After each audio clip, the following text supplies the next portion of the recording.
One of the things that gets us up in the morning, happy to work on Overwatch, it's first and foremost a really special game. The way we portray a bright future, everyone on the team is really proud of it. We're bringing an all-new PvP experience. We're transforming from a 6v6 to a 5v5.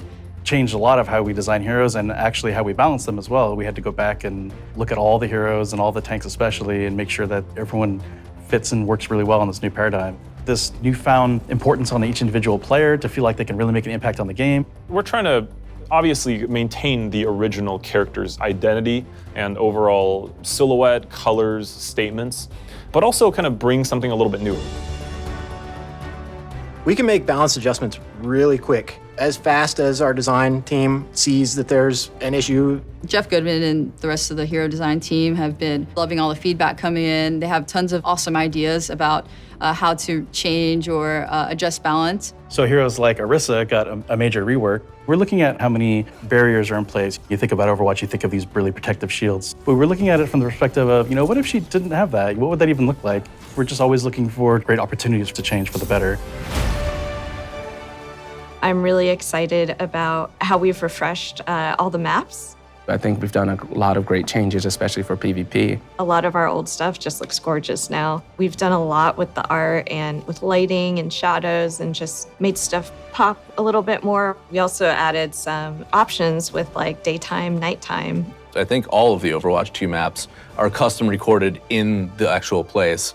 We've hired a field recordist to actually go capture ambience of the real world location. We realize it's a subtle detail, but those are the things that really make these maps come to life. We have done a pass playing all the old maps in 5v5 and adjusting things for that kind of setup, whether it's moving cover around just a little bit or tweaking a door. In the beta, we're listening to feedback, so we're going to improve each map based on what the players have been saying. We've been working on these for a little while now, and we're really excited about it. We were really happy with the positive feedback once people were able to play it, and I think it was an important milestone for us to get it in players' hands.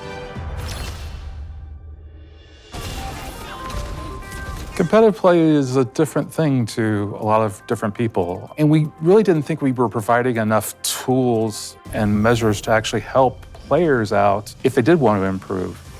We're reworking our scoreboard to provide more information to players as they're playing through the match. But then once they finish the match, we're actually going to provide an after-action report. So you can look at the report while you're in queue. You could actually go into your history section and look. We want to work towards providing you with information that will help you improve your game. We've been getting feedback from a lot of different areas, from our community team, like streamers, influencers. We've also been getting a lot of feedback from Overwatch League players. We do want to actually provide a bit of feeling of progression. So one of the other changes we're making alongside that is not making your skill rating quite so granular. Right now, it's a very hard number. Instead of a numeric skill rating, we're adding these skill tiers within the larger ones. If you see someone at a really high skill tier, you know that that person is not just that good of an Overwatch player, but they've earned it.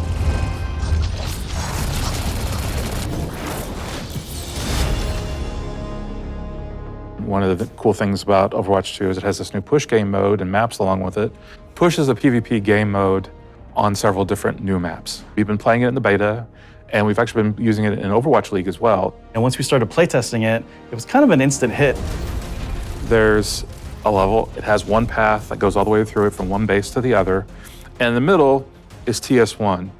And he's this lovable robot with a pair of barricades next to him. And the players are essentially fighting for control, and if they take control by taking out the other enemy team, TS1 will move a barricade towards the enemy base. To win, you either get that barricade all the way to the enemy base, or after a certain amount of time, did you move your barricade farther than the enemy team did? It's a very fair game mode. I think the maps are great. It provides for a lot of different locations where a lot of great fights can happen. We developed a lot of engine upgrades in the game, so this allows us to do faster iteration. This was a huge effort by our engine team to allow the art team to build faster, more detailed environments in a shorter amount of time. You will get to experience the game world. We wanted to feel much more immersive.